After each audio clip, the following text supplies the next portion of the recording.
দুৰুং চাহ বাগিচাত পোষ্টকাৰ্ড নামৰ এখন আন্তঃৰাষ্ট্ৰীয় পৰ্যায়ৰ হোটেল স্থাপন হৈছে। অসম চৰকাৰে 2 বছৰ আগতে আমি বাজেটত ঘোষণা কৰিছিলোঁ যে পুৰণা টি গাৰ্ডেনৰ বাংলোসমূহত আমি টি টুৰিজিমৰ এটা কেন্দ্ৰবিন্দু হিচাপে ৰূপান্তৰ কৰিব পাৰোঁ।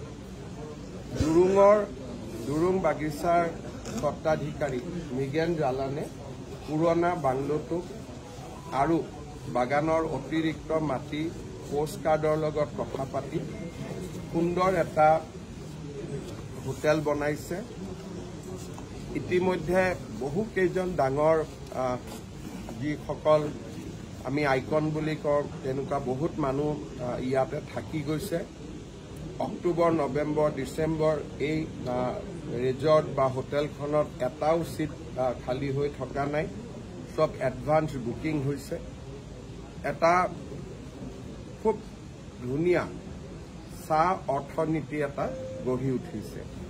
মই পোষ্টকাৰ্ডকো ধন্যবাদ জনাইছোঁ, মৃগেন জালানকো ধন্যবাদ জনাইছোঁ, আৰু এই গোটেই প্ৰকল্পটোত অসম চৰকাৰৰ পৰ্যটন বিভাগে আগভাগ লৈছিল, তেওঁলোককো মই ধন্যবাদ জনাইছোঁ। আৰু মই নিজে চালোঁ, খুব সুন্দৰ হোটেল।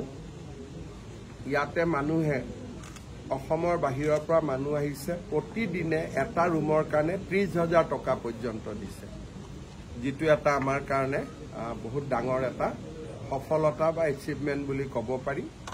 ইয়াতে বহুত কেইটা নতুন এক্সপিৰিয়েঞ্চো সংযোজন কৰা হৈছে। মই ভাবোঁ যে এইটো এটা বাটকটীয়াৰ ভূমিকা ল'ব, আগলৈ আৰু ভাল হ'ব। Thank U.